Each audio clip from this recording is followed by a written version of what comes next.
کسی شخص کی سوچ دیکھنی ہو تو اس سے کسی چیز کا مشورہ لے لو، اس سے اس کی بدی، نیکی، انصاف اور علم سب کا پتہ چل جائے گا۔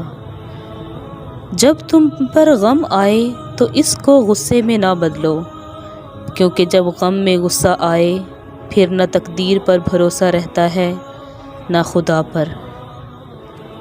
جھگڑے بھی بچوں کی طرح ہوتے ہیں، ان کو پالتے رہیں تو بڑے ہو جاتے ہیں۔ اگر تنقید کرنی ہو تو نرم مزاجی سے کرو، نرم لہجہ اگلے بندے کا ضمیر جگائے گا اور سخت لہجہ اس کی انا کو جگا دے گا۔ جہاں بچوں کی زبانیں بڑی ہو جائیں وہاں بڑوں کے رتبے ختم ہو جاتے ہیں۔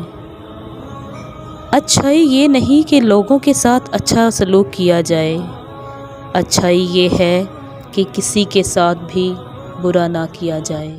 بندہ تو ہر کوئی ہوتا ہے، پر بندگی کا سلیقہ کسی کسی کو ہوتا ہے۔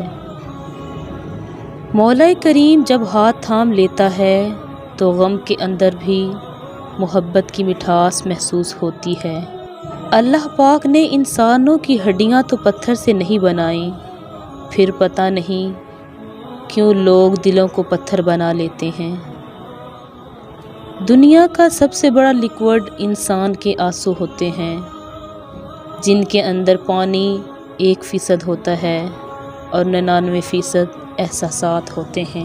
زیادہ کھانا وغیرہ کھا کر پیٹ باہر نکل آئے تو صبح و سویرے ادرک کھا کر 30 منٹ پیدل چل لیں، ہفتے میں دبلے پتلے ہو جائیں گے۔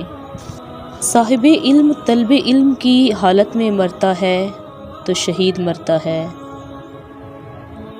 3 چیزیں ایسی ہیں جو مذاق میں بھی سنجیدہ ہی ہیں: نکاح، طلاق اور رجوع۔ بے شک اللہ تعالیٰ کسی خاص فرد کے فعل پر عام لوگوں کو گناہ میں مبتلا نہیں فرماتے، یہاں تک کہ وہ لوگ اپنے سامنے کسی برائی کو ہوتا دیکھیں اور وہ اس کو برا کہنے پر قادر بھی ہوں، پھر بھی وہ ایسا نہ کریں تو اللہ تعالیٰ سب پر خاص و عام کو عذاب میں مبتلا فرما دیتا ہے۔